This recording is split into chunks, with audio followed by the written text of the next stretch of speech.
ये कहानी जैसे ही स्टार्ट होती है, हम एक आदमी क्यूटर फ्रैंकेस्टाइन को देखते हैं जो कि एक मेडिकल स्टूडेंट है और ये अपनी लाइफ में बहुत कुछ बड़ा करना चाहता है। वो एक रात सर्कस में जाता है जहाँ पर एक खूबसूरत लड़की अपनी परफॉर्मेंस दिखा रही होती है और इसी परफॉर्मेंस के दौरान ये लड़की काफी ऊंचाई से गिर जाती है जिसकी वजह से उसे काफी चोटें लग जाती है। यहीं पर हम इगोर को देखते हैं जिसको कुछ बैक प्रॉब्लम है। इसकी कमर झुकी हुई होती है जिसकी वजह से यह सही से नहीं चल पाता है। ये इस लड़की को बहुत पसंद करता है। नीचे गिरने के कारण ये लड़की सांस सही से नहीं ले पा रही थी, लेकिन इगोर समझ जाता है कि इसे क्या प्रॉब्लम है और उसे ठीक करने लग जाता है क्योंकि इगोर को ह्यूमन स्ट्रक्चर की काफी जानकारी थी। ये सब इसलिए था क्योंकि वो कुबड़ा इंसान था, उसकी कमर झुकी हुई थी और उसको ठीक करने के चक्कर में उसने बहुत सी स्टडी कर रखी थी।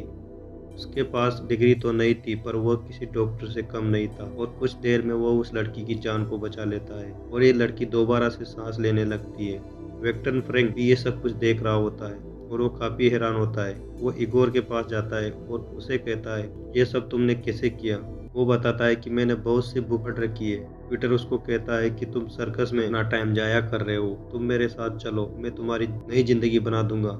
ये बातें वहाँ का रिंग लीडर यानी रिंग मास्टर भी सुन लेता है जो उस जगह का मालिक है। उसको बहुत गुस्सा आता है क्योंकि इगोर वहाँ से जाना चाहता था। वो उसको एक पिंजरे में बंद कर देता है और उसको धमकी भी देता है कि अगर तुमने यहाँ से बाहर जाने का सोचा तो मैं तुम्हें पुलिस के हवाले कर दूंगा। तुम मेरे गुलाम हो और तुमने जितनी भी ह्यूमन बॉडी की एजुकेशन हासिल की है वो सब चुराई गई बुक हासिल की है और पुलिस जरा भी देर नहीं लगाएगी तुम्हें पकड़ने। अभी कुछ वक्त गुजरा होता है कि क्यूटर फ्रैंकेस्टाइन वहाँ पर आ जाता है और इगोर को उस पिंजरे से आजाद करके भागने के लिए आता है। यहाँ पर सर्कस वाले दूसरे लोग भी इन्हें को देख लेते हैं, वो इनका पीछा करते हैं, लेकिन काफी मुश्किल से इन सब से बचते हुए विक्टर इगोर को सही तरीके से वापस घर पर ले आता है। घर पर पहुंचते ही कुछ इंजेक्शन और दवाइयों की मदद से उसकी कमर के अंदर मौजूद गंदा मटेरियल बाहर निकाल लेता है ताकि उसका बॉडी स्ट्रक्चर ठीक हो सके और यहाँ पर इगोर ठीक भी हो जाता है और पहली दफा सही तरीके से खड़ा हो पाता है। यानी इगोर एक कुबड़ा इंसान नहीं, वो सही से चल सकता है। उसी तरह हम एक पुलिस ऑफिसर को भी देखते हैं जो कि कुछ लोकल कत्ल और इगोर के गायब होने की इन्वेस्टिगेशन कर रहे थे।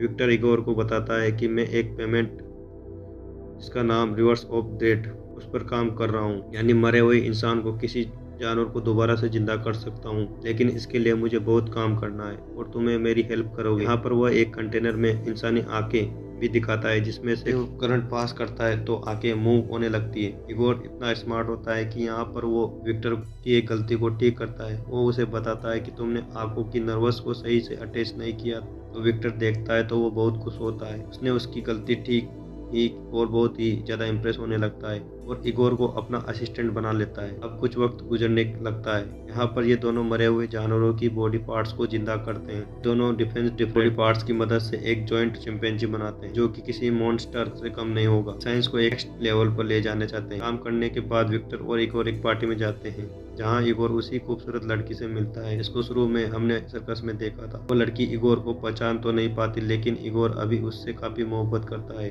भी प्यार करता है। यहाँ पर वेक्टर उसको उस लड़की से दूर रहने के लिए कहता है। वो बताता है कि वो तुम्हारे लिए डिस्ट्रैक्शन है और तुम्हारा सारा फोकस लड़की पर गया तो तुम काम पर फोकस नहीं कर पाओगे और ये घर पर आ जाते हैं। हम यहाँ पर पहली बार उस मास्टर चिंपैंजी को देखते हैं। मोटी इलेक्ट्रिक वायर में झगड़ा होता है।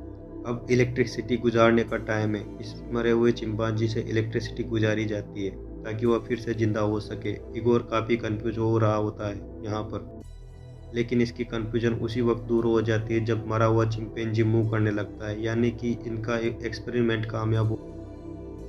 अपनी साइंस को प्रूव करने के लिए विक्टर फ्रैंकेस्टाइन उस चिंपैंजी को अपनी यूनिट। यहाँ पर थोड़ी सी मुश्किलें तो होती है, लेकिन जब वो चिंपैंजी जिंदा होता है तो वो इधर उधर अटैक करने लगता है, लोगों को नुकसान पहुंचाने लगता है, जिसको देखते हुए विक्टर अपनी बनाई हुई क्रिएशन यानी चिंपैंजी को मार देते हैं। विक्टर को उसकी यूनिवर्सिटी से निकाल दिया जाता है क्योंकि उसने अनकन्वेंशनल मेथड को इस्तेमाल किया था। यहीं पर इसके क्लासमेट भी होते हैं जो काफी अमीर होते हैं।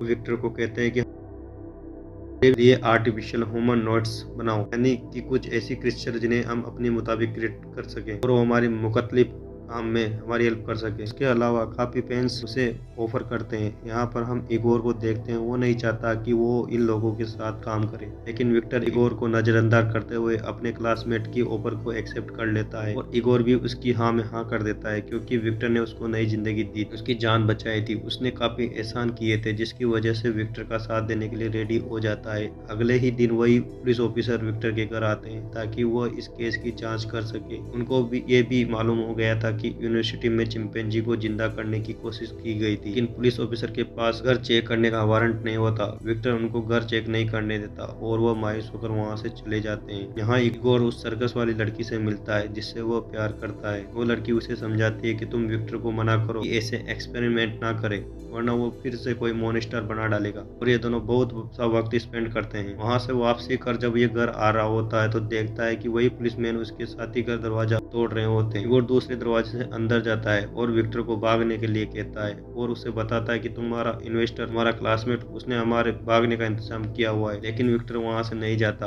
और वो सारी मशीनरी को तोड़ने लगता है। वो चाहता है कि यह मशीनरी किसी के हाथ ना लगे और थोड़ी देर में वो पुलिस ऑफिसर अंदर आ जाता है और उनको गन दिखाकर रोकने की कोशिश करता है, लेकिन वो नहीं रुकते। पुलिस ऑफिसर और विक्टर की आपस में लड़ाई होने लगती है। काफी लड़ाई के बाद विक्टर उसको धक्का देता है, जिसकी वजह से उसका हाथ बड़े से गियर के अंदर चला जाता है और उसका हाथ कट जाता है। अब पुलिस ऑफिसर का एक हाथ नहीं रहा। दूसरी तरफ ये दोनों एक घोड़ी वाली बग्गी में बैठकर अपनी उसी दोस्त के पास चले जाते हैं जिसने इस प्रोजेक्ट को फंड किया है। यहाँ पर इनका दोस्त इनको बहुत पैसे देता है और वो कहता है कि तुम मेरे प्रोजेक्ट पर काम करो, तुम एक आर्टिफिशियल वुमन बनाओ, क्योंकि यहाँ पर काम करना अब से अब नहीं था। तो रिच इन्वेस्टर उसे कहता है कि तुम मेरे स्काउटलैंड चले जाओ, वहाँ पर मेरा एक फैमिली बंगला है, तुम वहाँ पर खामोशी से खुलकर काम कर सकते हो। इगोर एक बार फिर उससे कहता है कि तुम इन चक्रों में ना पड़ो, लेकिन विक्टर उसकी नहीं सुनता और वो स्काउटलैंड के लिए चला जाता है ताकि वह अपना एक्सपेरिमेंट पर काम कर सके। जैसे ही वो चला जाता है तो रिच इन्वेस्टर इगोर के पास आता है और उससे बताता है कि जैसे ही एक्सपेरिमेंट कंप्लीट हो जाएगा मैं विक्टर को मार दूंगा और उसके बनाए हुए आर्टिफिशियल ह्यूमन को मैं एक वेपन की तरह इस्तेमाल करूंगा, क्योंकि वो आर्टिफिशियल होगा तो ना तो उस पर कोई गोली का असर कर पाएगी, ना उसे कोई मार पाएगा, वो मेरे हुक्म पर चलेगा। ये सब इसे बताते ही इगोर के हाथ पांव बांधकर उसे पानी में फेंकवा दिया जाता है, लेकिन काफी मुश्किल से इगोर अपनी रस्सियां को खोलता है और अपनी जान बचाकर ऊपर आ जाता है। अपनी जान बचाने के बाद उसी सर्कस वाले लड़की के पास जाता है और उससे कहता है कि विक्टर की जान खतरे में, हमें उसकी जान बचानी होगी। और ये दोनों भी मिलकर स्काउटलैंड चले जाते हैं कि विक्टर को बताया जा सके कि उसकी जान खतरे में है। यहाँ पर पहुंचते ही वो सब कुछ विक्टर को बता देते हैं कि तुम्हारा साथ खेला जा रहा है, तुम्हारी जान को खतरा है। लेकिन ये सब कुछ जानने के बावजूद विक्टर इस एक्सपेरिमेंट को कंटिन्यू रखता है कि वो उसे एक सिगरेट बताता है। 2 साल पहले एक तूफान आया था जहाँ पर मेरा बड़ा भाई मारा गया था और कहीं ना कहीं विक्टर अपने बड़े भाई की मौत का जिम्मा खुद को देता है और इस एक्सपेरिमेंट के थ्रू वो अपने बड़े भाई को जिंदा करना चाहता है। कुछ ही देर में वो इन्वेस्टर और पुलिस ऑफिसर भी यहाँ पहुंच जाता है क्योंकि विक्टर अपना एक्सपेरिमेंट कर रहा होता है। एक्सपेरिमेंट के दौरान बहुत ज्यादा लोडिंग हो जाती है, यानी कि बहुत ज्यादा बिजली जनरेट हो जाती है, जिसकी वजह से हर जगह में आग लग जाती है,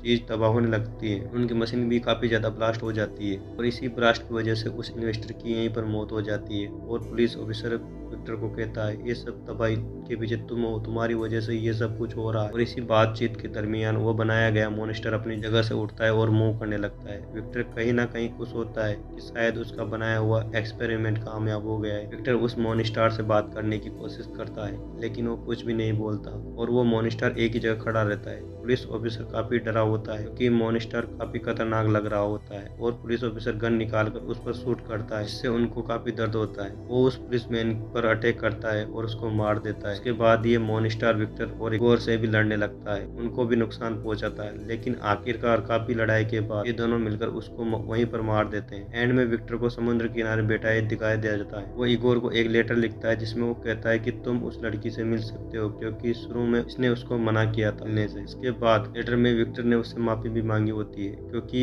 इगोर उसे बार बार मना कर रहा है, लेकिन उसने उसकी एक भी बात नहीं सुनी। ये मूवी इसी सीन पर खत्म हो जाती है। इसी प्रकार की अन्य मूवियों के एक्सप्लेनेशन के लिए आप हमारे चैनल को सब्सक्राइब करें, वीडियो को लाइक करना ना भूलें और वीडियो को अपने दोस्तों के साथ ज़्यादा से ज़्यादा शेयर करें और चैनल को सब्सक्राइब कर लें ताकि आने वाले सभी वीडियो के नोटिफिकेशन आपको आसानी से मिल जाए।